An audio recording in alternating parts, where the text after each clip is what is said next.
we named ourselves Consumer Engagement in an Omnichannel World. And I know it rolls off the tongue, but we came to the conclusion we need something that was a little catchier and also was more associated with who we were. And so we said, well, we identify as guys and we're talking CPG, like, let's be the CPG guys. And there was a lot of other stuff that we did, but those are kind of the three things that we did out of the gate that sent us on a journey.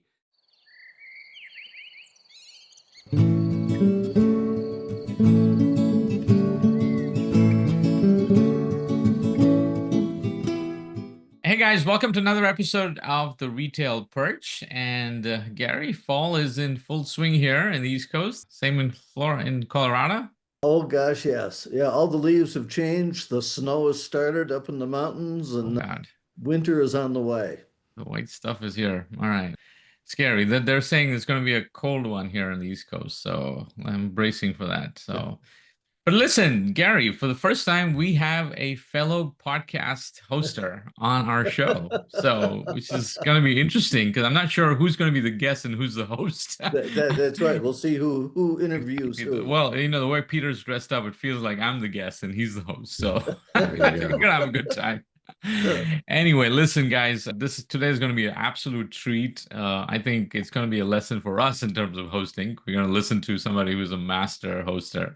But more than that, I think Peter's background in the industry is just incredibly impressive. I'm going to let him talk about with his background and his story, but I think we have some amazing topics to get into here. So Peter Bond from the CPG Guys is our guest for this week. And Peter, welcome to the Retail Perch. Shekar, Gary, it's such a pleasure to be on your podcast. Longtime listener, first time guest. I'm very excited to be with you.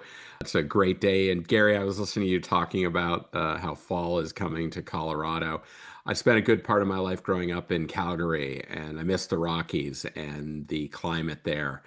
I remember my junior year in college, I was going to Wesleyan, Connecticut. I took a semester off to go to the University of Calgary.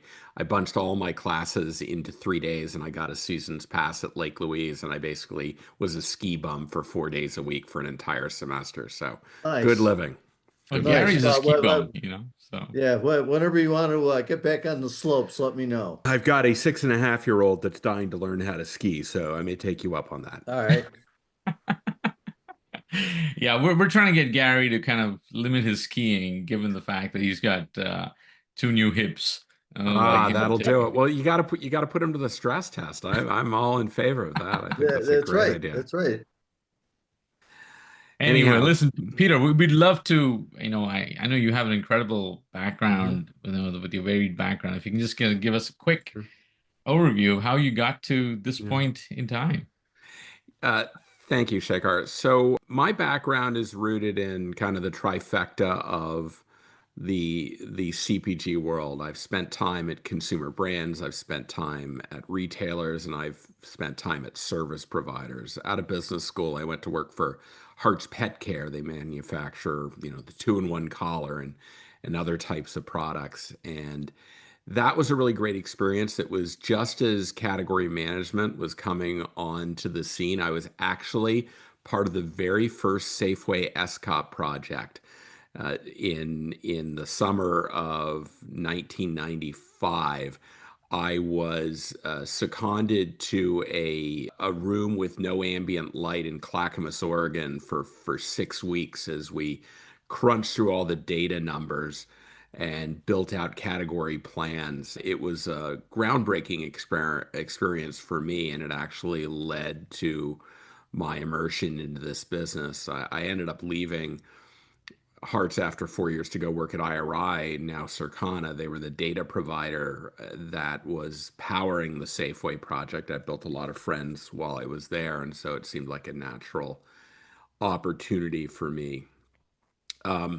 And it was at Circana that I really built out the experience and understanding of large data sets, primarily around both point of sale and then panel data. So choosing consumers to be representative of the total US, having them share their multi-outlet purchasing behavior, and then building information on that. That was particularly helpful. I spent 4 years on the retailer side. So I was working with retailers in the East Coast of the United States. So think Pathmark and the once great A&P Tea Company and other defunct organizations like Grand Union. So anyone who's old will remember these names. It was hard to believe that at one point Grand Union had 2,000 stores and A&P had over 5,000 stores. It was quite phenomenal that they were powerhouses that only live in memories as you drive down a little town in New England and see likely a Dollar General that has a weather vane on the roof that's probably an old A&P store that's about 9,000 square feet. I left to join the short-lived grocery and gasoline division at Priceline.com. People don't remember that for a period of time, Priceline was allowing you to name your own price for groceries. It was a very interesting proposition that we can save for another conversation. But that we burned through about $300 million of capital in 11 months of operation, only to be outdone the next year by Webvan, which I think burned 350 million. But it was a foray into digital commerce that again set me up for some great experiences. I did a series of startups after that and ended up joining a company called Mosaic Infoforce, which got acquired by IRI shortly after I got there. So I like to describe the fact that I was forcibly repatriated into the fold at IRI. I spent 3 years working on site at PepsiCo, managing all of the human audit business that helped them understand what execution looked like at retail. And then I moved down to Philadelphia, where I managed the Campbell Soup business for IRI. It was then that the background and experience I had in using panel data really came to a head. I was approached by dunnhumby and someone that I had met at Priceline, a guy named Dave Ciaccio. He's renowned for being the VP of loyalty that brought dunnhumby in to Kroger to help them manage their big data asset. And he had moved over to the dunnhumby side. They were well into their joint venture a couple of years, and asked me if I would be interested, given the fact that I'd had background working at PepsiCo, would I be interested in managing a troubled account they had, which was Coca-Cola. So I ended up saying yes. I moved out to Cincinnati, and for 4 years, I led manufacturer engagement with strategic clients like Coca-Cola and General Mills. And that's where I really got a handle on what would best be described as a panel data on steroids. When you have census data, purchasing behavior for 56 million shoppers at Kroger, you start to understand the power of what you can do with that, not only for just measurement, but also in the early stages. I called what Kroger was doing retail media 0.5, because they were using what they had at their disposal. This was long before on-site advertising and mobile apps. They had mailing addresses for their consumers. That was what was part of the registration process. So they had started developing personalized direct mail. And that was at the forefront of building audiences and figuring out, well, I want to get offers to Gary, but Gary's offers are going to be fundamentally different than when I give Shekar or I give Peter. And so that was really at the beginning. And shortly after I got there, they started partnering with companies like Datalogix, where now they could actually do programmatic advertising, where they could target people based upon their purchasing behavior and then serve up ads on open websites and actually measure the performance at Kroger. And then they partnered with TiVo and they started doing personalized streaming television. So this was all in the 2012, 2013 era. And we think about Wow. where we are now, and Yeah. Kroger was way ahead of the curve. So I was exposed to all of those experiences. It was a great opportunity for me. And then one day I was sitting at a coffee shop with a friend of mine who was a consultant. And halfway through our conversation, he just stopped and said, "I'm doing strategic consulting for Helena Folks, the president of CVS. You belong there." And I just kind of was caught off guard. And he kept talking about it the whole conversation. I said, "Well, fine. You want to introduce me to her?"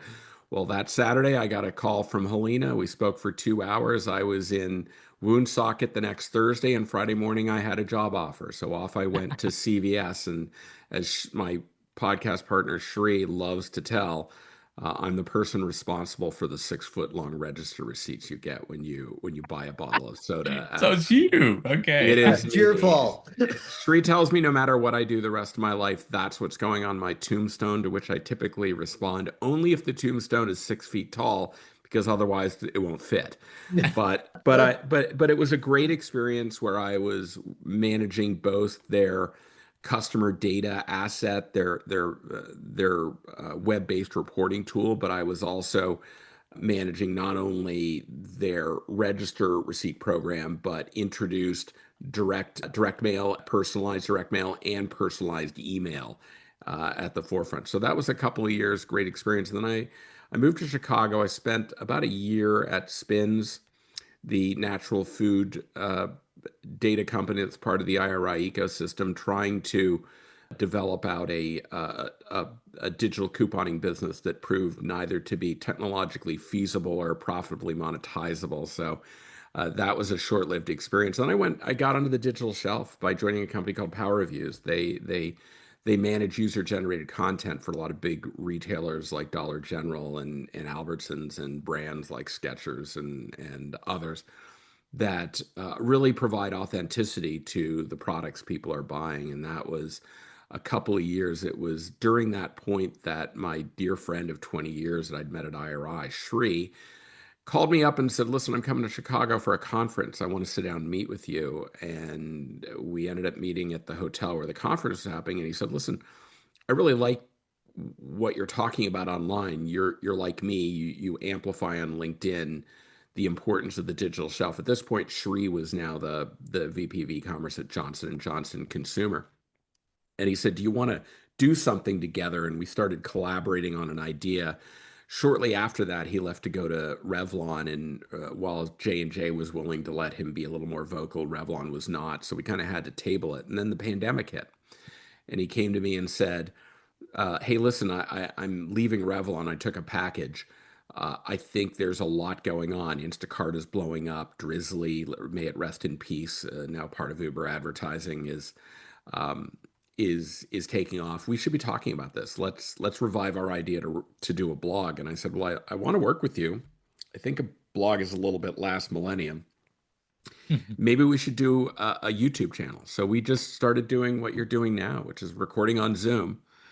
And every week, one of us would ask questions, the other one would answer questions. And we did about 5 episodes and then evaluated where we were. And three things were very prominent in our thought. One, that as much as we thought of ourselves as great video personalities, we were probably better suited for podcasting, more so because not because we have these beautiful faces, but because podcasting allows people to consume on the go, and they can multitask, and they can do this passively. We thought that was a better platform.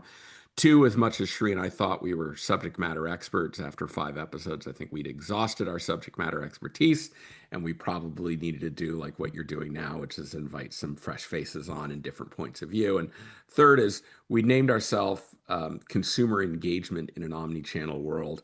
And I know it rolls off the tongue, but we came to the conclusion we need something that was a little catchier and also was more associated with who we were. And so we said, well, we identify as guys, and we're talking CPG, like, let's be the CPG guys. And there was a lot of other stuff that we did, but those are kind of the three things that we did out of the gate that sent us on a journey.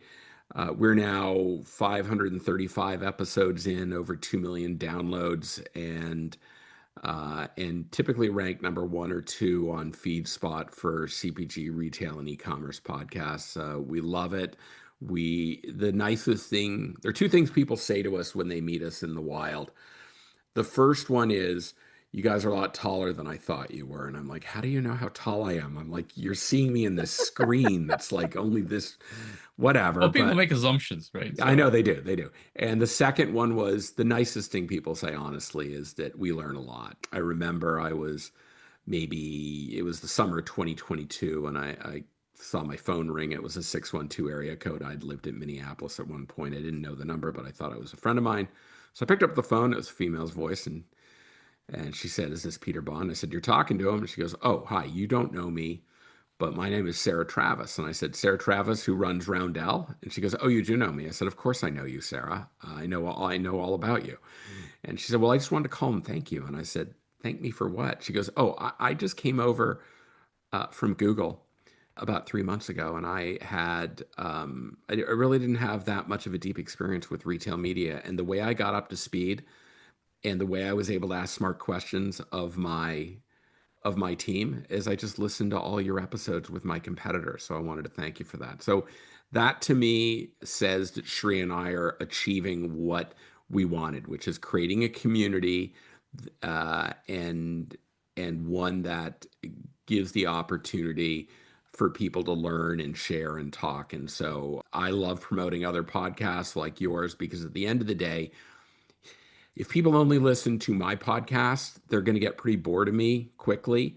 But if I'm part of a rotation where they think of podcasting as a legitimate mechanism to be educated and entertained, then I've achieved my objective. And I think that's how, when I talk to other podcasters, we collectively think. And I turn it back to you. But it's been a great experience. We are so honored that people want to. I mean, we just this in the last week we spoke with the chief customer officer at Mars, the CEO of PepsiCo North America, and they both came to us and said we want to be on your podcast. So for us, that's the highest form of flattery, that people feel like this is the place where I can go have a conversation. So It's awesome. No, I that's mean, that's I me. remember speaking to you, Peter. I think this must be 2021. You know, when the first Yeah. a grocery shop opened Yes. up after the pandemic, and we Yes. met in that Yes. Walmart lounge. You I remember? do remember that. I do remember that, Yeah. Shekar.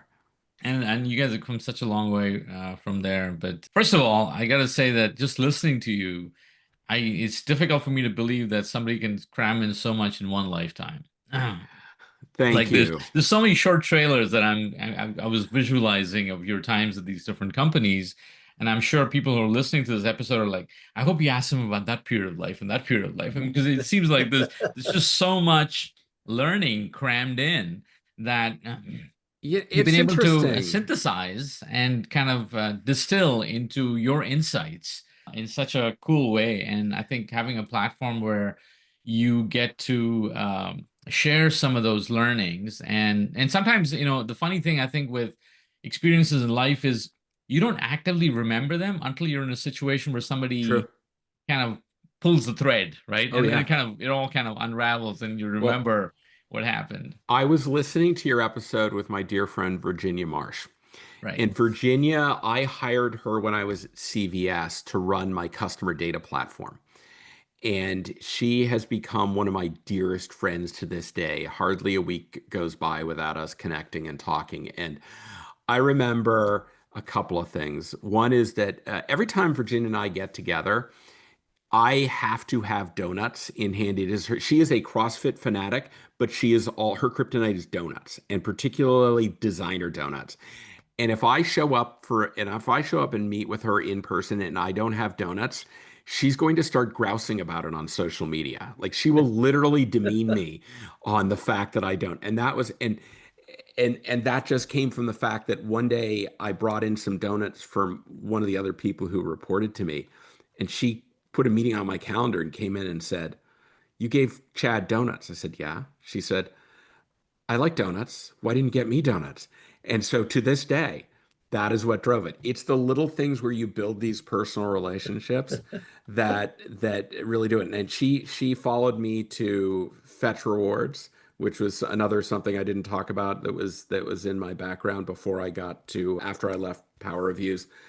And then she's been just such a dear friend of mine, and I'm so grateful to have those kinds of connections. That's what I'm at sure the you end of know the how day, people who showed up in our podcast. So it's the thing that's most important is that this career has built me the opportunity to be exposed to so many thoughtful and capable people like yourselves, like Virginia, like Shri and others. And I'm so incredibly grateful for that. I recognize the fact that the CPG Guys podcast is the single greatest networking tool that has ever befallen me. And I don't take that for granted at all.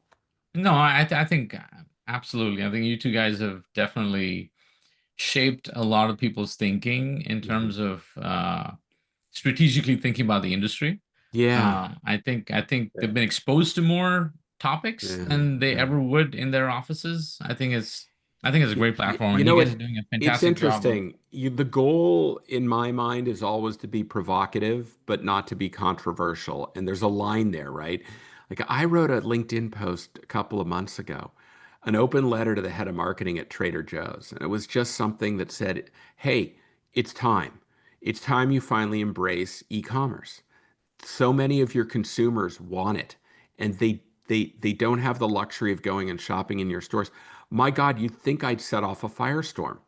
There were a lot of people that said, I don't want it. I don't want a pickup line in an already crowded parking lot. I'm like, well, okay, then why not just do a dark store? And it was so when I'm able to spark the conversations that I'm genuinely interested in, either on the podcast or on the preferred B2B social media platform, LinkedIn, that's a great opportunity to elevate these Yeah. discussion points. Yeah, yeah, agreed. Gary, you think we should get into some topics? Let's do I it. think we should. Yeah. Yeah, we should. I mean, first of all, yeah, we can spend a whole episode just talking about your background and your Yeah, sure. experience here, but I No, think, let's talk more about me. and there you go. This is all about As you, as I Peter. as Go I for said it. as I said to your colleague Courtney before we started, please don't feed the ego. Sure, She sure. knows she knows me very well. She keeps me at bay. That's good. All right, That's let's good. go. No, yeah. So, I think, off late in some of the episodes, Gary, this has been a topic at every show I go to. There's two things that come up. There's retail media and there's AI, right? Yeah, Those kind Yeah. of yeah, like sure. the overarching topics pretty much at every show you go to. Yeah, And there's lots of confusion about both of them, right? yeah, Yeah. sure. Yeah, And one is both of them are taking an incredible amount of money, they are. and They and are. both of them are having a difficult time trying to figure out what the actual end result is, and the measurement. How Yeah, do you measure the yeah, value? yeah, Well, let's just get into these topics yeah, one at a sure. time. But I'll start with this, right? How have you seen over your years? How have you seen the shopper experience expectation change? And do you feel the Yeah. industry is kind of keeping up with that Mhm, expectation and mhm. experience change? I think that most consumers in this day and age understand the power of the data that they generate for retailers.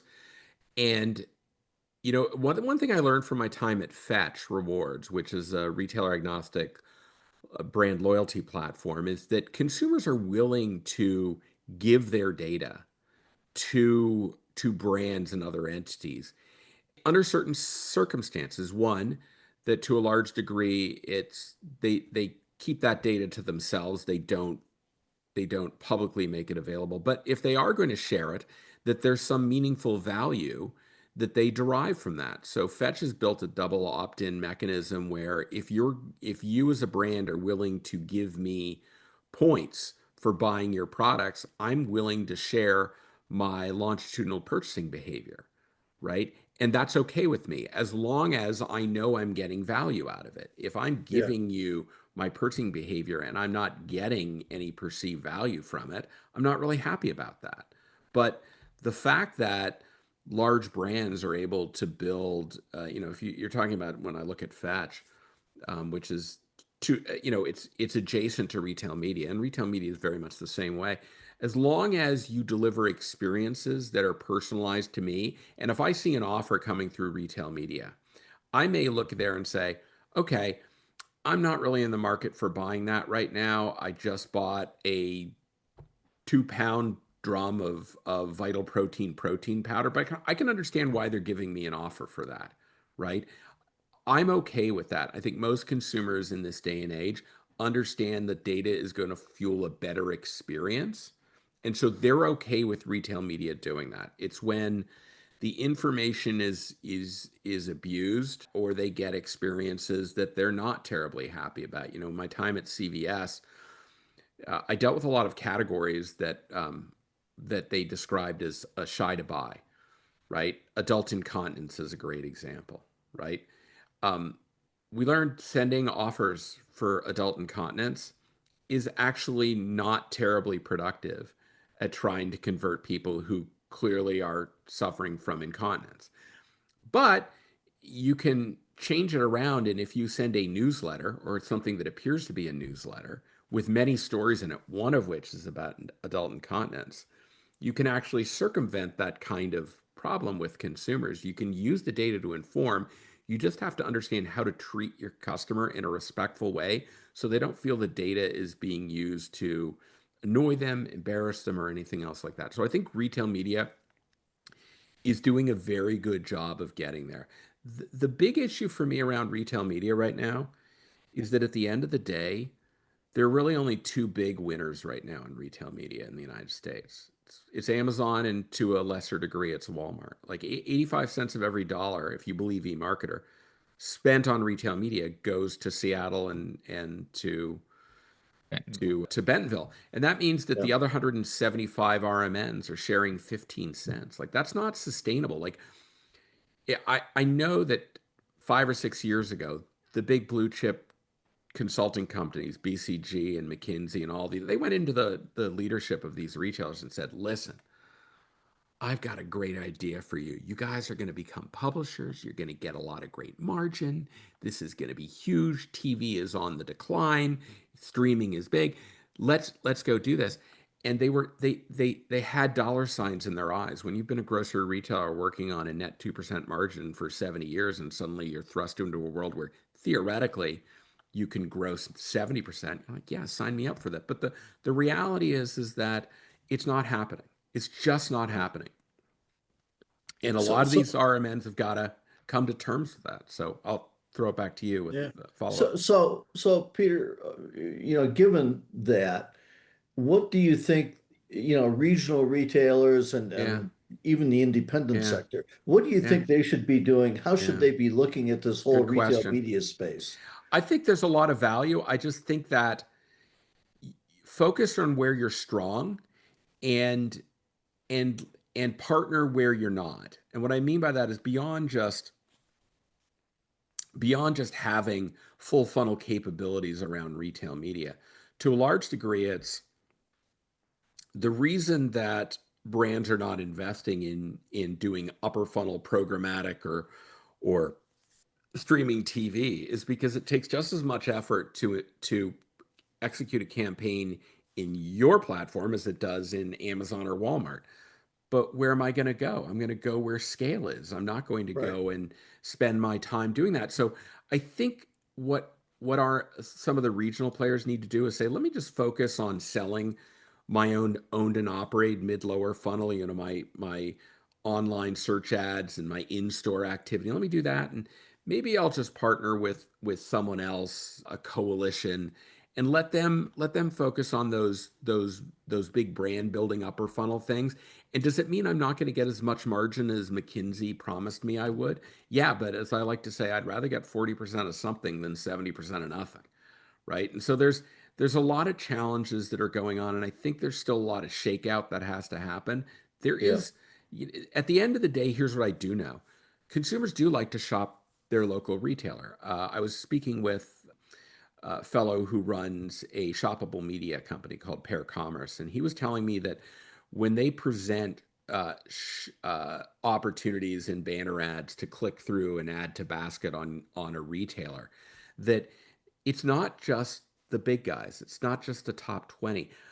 Almost 50% of the add to basket goes to local regional retailers. That tells you that they still play a very important role. You can't ignore that. So I think there's a lot to be done in retail media for the regional players. I just think they have to keep their eye on what they're good at and what they're not good at, or they're not capable of delivering to a brand. Figure out Yeah. how they can make their asset, which is their customer shopping behavior, something that can help drive a larger initiative. Yeah. Mm, interesting. So the other big topic, obviously, that's being talked about outside of retail media, and you were at grocery Oh, shop, yes. and it was Yeah. AI, right? Yeah, And sure. I think so many organizations are struggling because there's just so much.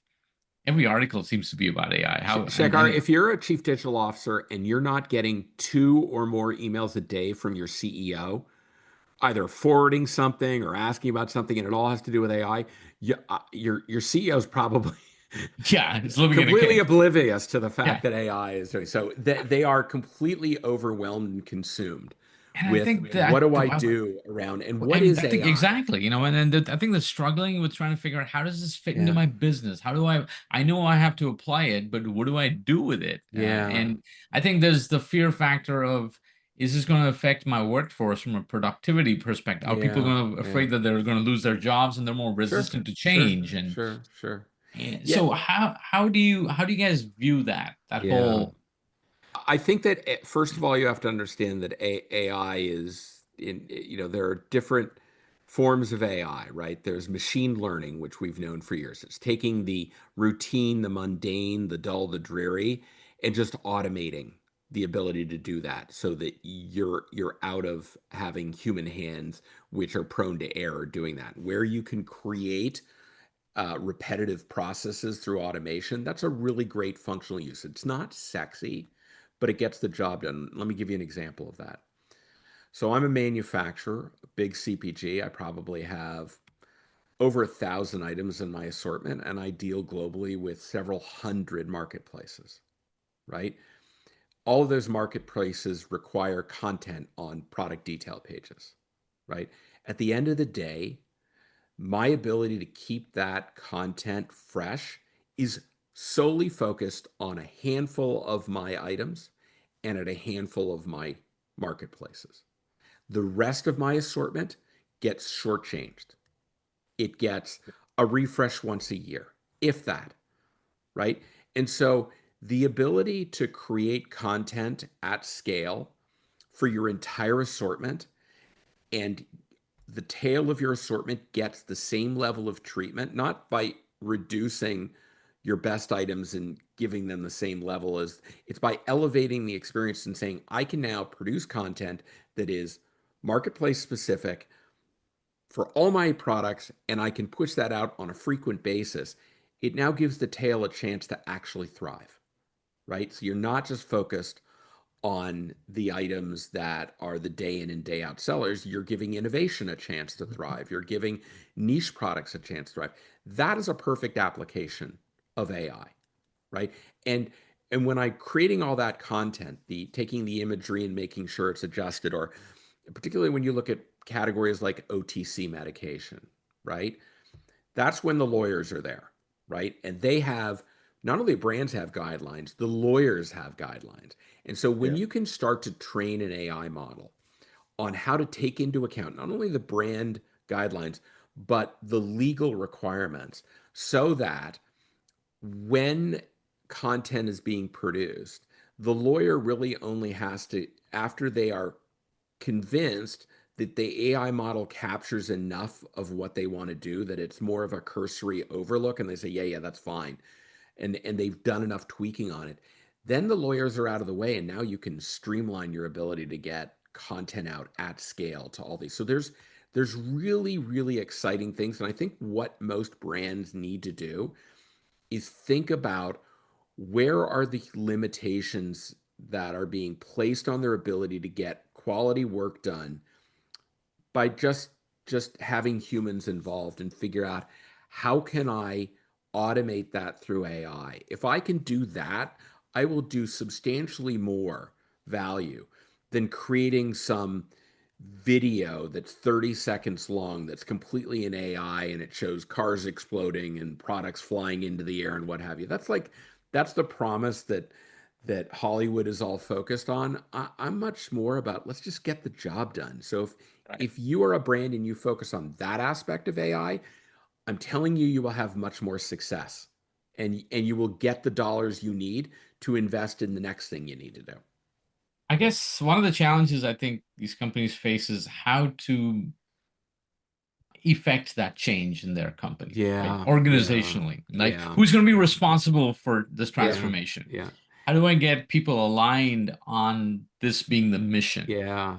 And it's not so much, we know the technology No, exists, and I think that's where people struggle. Do we need to create a whole new role that's going yeah, to manage this? Is it existing people who's going to be the transforming agent within the Yeah, company. yeah. And I feel that ultimately the human problem of Sure adoption it and is. transformation is very real, It right? is. Oh, It yeah. is. It is. And what I see, where I see success is not so much in, okay, I'm going to create a new person that sits over this and it's their responsibility. It's much more so about understanding, okay, who's involved in this process? And I need them in the room. So guess what? All too often, people in this industry think that the digital commerce experience ends when someone clicks the buy button. I'd argue the opposite. That's when it starts because now the consumer expectations kick in. Yeah. I'm expecting this product to get to me in good quality condition in the time I expect. So I need supply chain. I need all of these different people at the table. And when I'm investing in retail media, if I'm investing in retail media for products that are not in stock, I'm going to deliver a very bad customer experience because they saw the advertisement, they added the item to basket, and well, now they can't buy it. So Mm. if I don't start bringing in all of the people that play a part in the path to purchase, that's number one. But second, and how you gain alignment is there have to be shared KPIs. There has to be skin in the game for everybody. And they get rewarded if they deliver against the outcome that you're looking for. So I don't care about do I have an e-commerce COE or a retail media COE. I care about do I have all of the necessary partners in my organization? Are we aligned around our objective and are we all being rewarded on the outcomes? If we do that, then I see success. Yeah. Yeah. Yeah, no, I think you're right. I think, I think we talked about it in the last episode too, Gary's. Hmm. The retailers shouldn't be taking their eye of their basic promise to the consumer, which is delivering product Yeah. on time, and good quality product on time. Yeah. Ultimately, shoppers go to stores to buy product, not to get glitzed by the technology that they're using to deliver the product, right? Which is That, going to constantly keep changing. yeah, no, that's right. I think the human component of retail, certainly, in-store retail, is becoming ever more important because as, just technology in general, right, continues to impact the in-store environment, automation, robotics, et cetera, takes us in the direction of creating a more sterile environment. Yeah. And I think that human connection for those retailers that get that and understand that, I think becomes a real advantage. Yeah. And that gets to the heart of voice of the customer, right? If you have, because at the end of the day, brands for the most part don't have a one-to-one connection because they're not selling direct to consumer with few exceptions. They work through retailers. So it's very important that the retail component where they're actually engaging with the customer, that the experience is as meaningful as possible. And being able, what brands can do is they can listen to customers in many different ways. Personally, given it's my background, user-generated content is incredibly powerful. We have large language models that allow us to decipher what consumers like and what they don't like. There was a research study that was done in 2018 by two professors, one at Northwestern and one at MIT, and they had a hypothesis. They said, for all the great ideas that you get out of executing highly expensive focus groups, you can probably get almost all of that just by reading product reviews. And so they set about trying to prove that out. And they chose 6 categories and they basically built a very early stage large language model. And they had already conducted focus groups on these categories.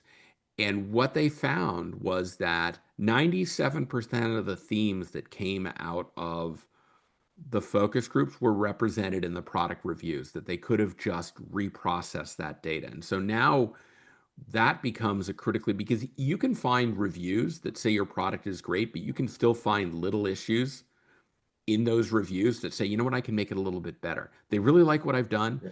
but guess what? I did this for a razor blade company. They had very strong Mhm. reviews, but what we found in the reviews is they did complain about the fact that their plastic clamshells were not terribly easy to open. And so Mm. that led them to actually reformulate the packaging for their marketplace businesses. And they realized, well, I don't need it to look all fancy and beautiful on the outside. They've already bought it. I just need it to be able to ship in a way that keeps the product from being damaged, but also is frustration free in opening. And what they saw after they did that was their reviews got even better. So there's a lot of knowledge out there, listening to your consumers and being able to say what they're saying and then actually see how that affects the overall sales. We live in an age of closed loop information, and we can actually measure that performance. It's really powerful, really powerful. Yeah. I mean, this is great stuff. But I think Peter, you and Sri obviously do many things outside of your Hmm. podcast. Hmm.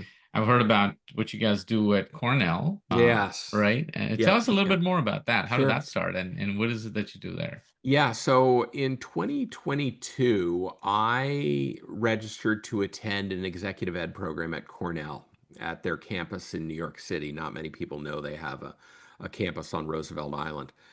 And it was a course in omni-channel leadership. And as I looked at who was attending, in all honesty, I didn't go to actually get educated. I looked at who was attending and I thought, what a great networking tool. So I literally went to network. And I actually did learn a lot while I was there. And I built some incredibly great relationships with people that attended. One of the people that I got to know very well was a fellow by the name of Dan Hooker, who runs the exec ed program in business at Cornell. And as I started to interact with Dan, I said to him, I think there's an opportunity for another course in your program. And I said, most of the education I see around retail media is much more hands-on keyboard focused. It's how do I execute a campaign? How do I do this? Much more about the day-to-day activation of retail media. What I think is lacking is a much higher strategic conversation that needs to take Mm. place between brands, between retailers, and even the service provider ecosystem. I said, I think there's an opening there. And he said, okay, well, what should we do about it? And I said, well, let Sri and I come back to you. And I think we could build a curriculum. So over a couple of months, we built out a curriculum, figured out what made sense, started to talk to the academics at Cornell, and then settled on a time and an event. And last May or earlier this year in May, we executed the very first retail media strategy program at Cornell Tech. It was a 4-day in-person event, and it built the foundations on both sides of the equation. What do brands need to make retail media work? What do retailers need? And our goal was to foster conversation. I remember we had and the goal was to get the right people in the room. So we had CMOs and VPs of media. We had heads of retail media platforms in the room. We had ecosystem providers, all of which were focused on, listen, this is Vegas rules, right? We want complete honesty here. We're not going to talk about what was said in the room, but you guys need to hear each other and we need to figure out how we collaborate to move this forward. So that's exactly what we did. We were able to get 9 sponsors for the program. I think almost all of them have already said we want to do it again next year. We've already signed to do this program again. We're going to do it in June this year. We did it in May. We found that having all the kids on campus limited our ability to get the space we needed to do things. So we're waiting until after the academic year ends, and that opens up Right. more rooms with more space because we ran out of space. We literally filled every seat, and we had a lot of demand to participate. But we had companies like Nestle and Kellanova and Monster Energy and retailers like Instacart and Walmart was there, Sam's Club. We had just so many great participants. Ahold Delhaize was a huge part of our engagement. And for Shri and me, it was selfishly, it was great to be able to say, "Hey, we're adjunct professors at an Ivy League school," and that Right. was really cool. But we saw it as a absolute need, and there was no one filling that gap, and so we said, "Why not us? Why not us?" So we're already working on being able to take that program to other markets, notably Europe and Asia Pacific, and even looking at some other curriculum that we can do, both other courses, but also taking what we did and breaking it down into modules and making it available on Cornell's eCornell website. So a labor of love for us. We absolutely enjoy doing it. We're excited to do it again next year. And again, meet so many tremendous people as a result of that. It's a great honor for us. Neat. Yeah. Awesome. Neat. Yeah. So, I mean, that's the next time he's going to come on this podcast, Gary, he's going to be Professor Peter Bond. There you So, That's right. go. There That's you right. go. Well, since both of my parents are PhDs, it's about as close as I'm going to get without having to write a dissertation.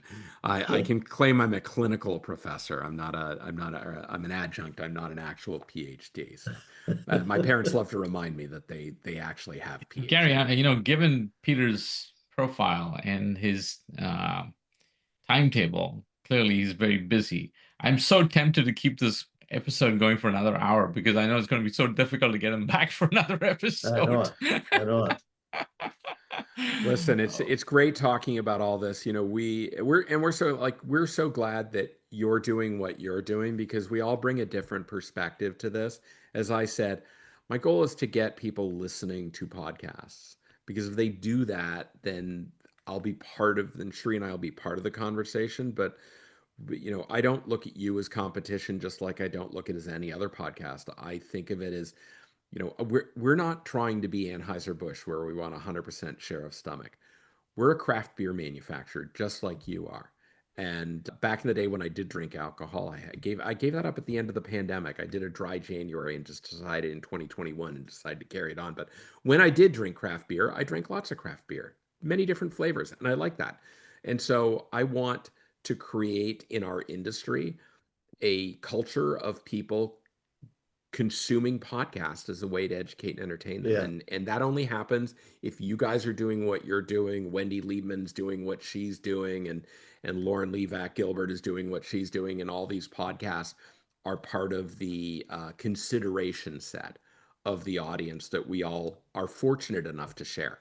No, I think it's a great thing. I think it's terrific. I think it does two things. Number one, sharing ideas, and second is I think sparking ideas. Because Yes. half the time, Sure. I think when I'm talking to a guest on an episode, the light bulbs in my head are going Oh, off, right? And Yeah. Shekar, it's I want to give you one example around that.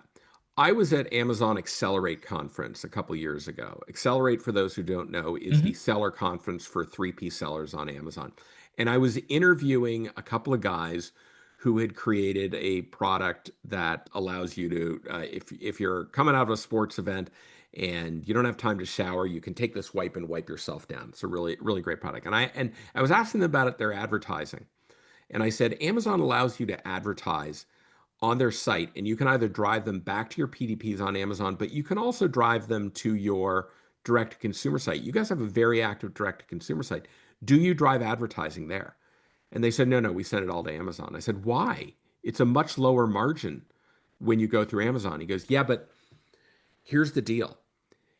The friction to conversion is substantially less when they're already going to a platform they trust and have their credit card on register. I'm a 3P seller. I'm going to get all their information sent to me by Amazon after they close the conversion, and then I can begin my move to D2C. But I'd much rather give up 15 or 20 points on the margin to get them to actually try my product Mhm. than to try to get them to try my product Yeah. on my D2C site. That's the first time I really started to understand how 3P sellers think about marketplaces and the trade-offs they make. They said, I'll give up the margin on the first purchase just to get them into my franchise. It's so much more important that they try my product. And that's why conversations like what we have, they're so critically important to the point you made around sparking new ideas and getting us to think about things that we didn't think about in our own little world. Yeah, I Yeah. mean, there's nothing like conversation to get ideas flowing, right? And Yeah. I think more isolated people are, the more they Mm. kind of come up with ideas in a vacuum that really Yep. don't have realistic Yeah. Yeah. ends and Yeah. objectives, Yep. right? Then you're a solution looking for a problem to solve, right? Exactly. Exactly. Well Yes. said. Well said. Yeah, yeah, absolutely. But Peter, this has been a fantastic conversation. Oh, Gary, such a pleasure. say? Yeah, no, Peter, thank you for being with us today. This is great. And while it may take a while, we would love to get you back on at some point. Oh, of I course. also want to I'm thank always you guys. ready. I mean, you guys occasionally post some of your favorite podcasts, and we appreciate Of you course. putting the retail perch on that. So, it's We this mean is it. We listen to you religiously. It is a part of my routine. As I reference the fact that I most recently listened to your episode with Virginia, which was I think 1 or 2 episodes ago. yeah, And yeah. you have great, and you inspire me to want to have some of your guests on my podcast as well. Well, So, I gotta tell you, the last one we had was super interesting. It was Dave mhm. Finnegan, Yes, Yeah. and he's one of the guys who helped build a bear, and he had yes. a What a great fantastic, story. What a Yeah. great story. Yeah. incredible story. I thought it was, and he's kind of pursuing a master's in anthropology, and he's I taking this. love that. I Yeah, love I mean, that. it's like, he went around the world backpacking, I think traveled the world and kind of interviewed people in villages in Africa and Asia just to understand culture and how to change culture. It was a Well, fascinating I episode, I think thought. about how we all got here. Like my undergraduate degree was in the politics and psychology of terrorism. So how that led me to where I am today is for Wow. me no, because it teaches you about why people do what they do, and why do terrorists, how do they deal with an authoritarian regime versus a liberal democracy, and it gets into human behavior and psychology. And that was actually, strangely enough, a perfect background for me to get into the why behind the what people buy and where they buy it and at what price they Yeah. buy it. It was the why. It was the why behind the who, what, where, Yeah. when. I mean, I think if you figure out how to understand people, you can apply Yeah, it pretty much any facet sure, Yeah. of sure. your life and your business, right? Guys, So I really appreciate you letting me come on and throw around the ball and talk about our I industry. like I It's like the always great words to you use. do I it. appreciate you letting me come on. Like you could have. Well, no, listen. I don't. No, no, it's been an absolute honor. No, no, I no, listen, I think you're very Yeah. gracious as a person. I've always admired what you guys have done in the Thank you. industry. So Thank it's you. definitely an honor for us to have you on here, and I'm sure this is going to be one of the most downloaded episodes. Peter Bond is on here. This is like There you a go. selfish There you thing go. for us. So Well, like I said, thank you for doing what you do, because if you aren't doing what you do, I don't think Shri and I can do what we do nearly as well, because if we're the only podcast talking about it, people are going to get tired of listening to us. We need other voices with different perspectives to help spark the conversation and make this the preferred medium for education and entertainment. I think to a degree there's got to be some entertainment too, right? Because if people aren't entertained by this, Oh, um, yeah. yeah, like yeah, Shri and I have our own little shtick. We usually open up the episode talking about baseball because it is one of our true passions. right. And but we But want talking to. about baseball, what do you think about this Oh, recent listen. unbelievable play? So, okay, so with the play in center field during, well, there are a lot of different ones, but I'm the one that focused on me is the one in center field where it bounced off the wall, and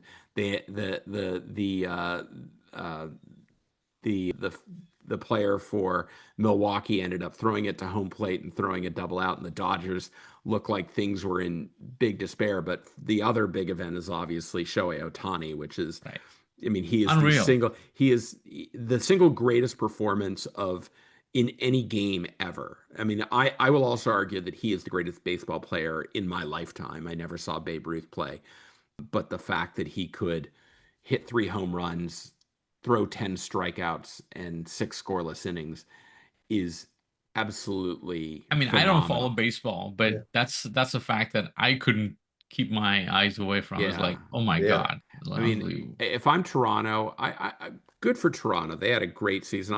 Little known fact, I went to the very first Blue Jays game at Exhibition Stadium in April of 1977 when I was living there.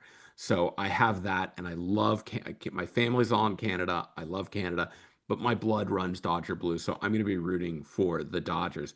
And I kind of feel sorry for the Blue Jays because, I mean, they've got Snell, they've got Yamamoto, they've got uh, Krasnow, and they've got Shohei. Shohei Ohtani is their fourth best pitcher, and he's got 7 pitches and he throws over 100 miles an hour, and he does what he did. Like, I'm sorry, the Jays are going to go to a quick defeat. It's going to be short lived. It's going to be short Well, lived. we're gonna find out, right? So anyway, Not that so I have an opinion on that. right. Anyway, listen, Peter, this Thank has you. been an absolute Yeah. joy. Thank you so Thank you. much again. And Gary, anything to close up here? No, thanks for being with us. My pleasure, Gary, Shekar. Thank you again, and looking forward to continuing the conversation.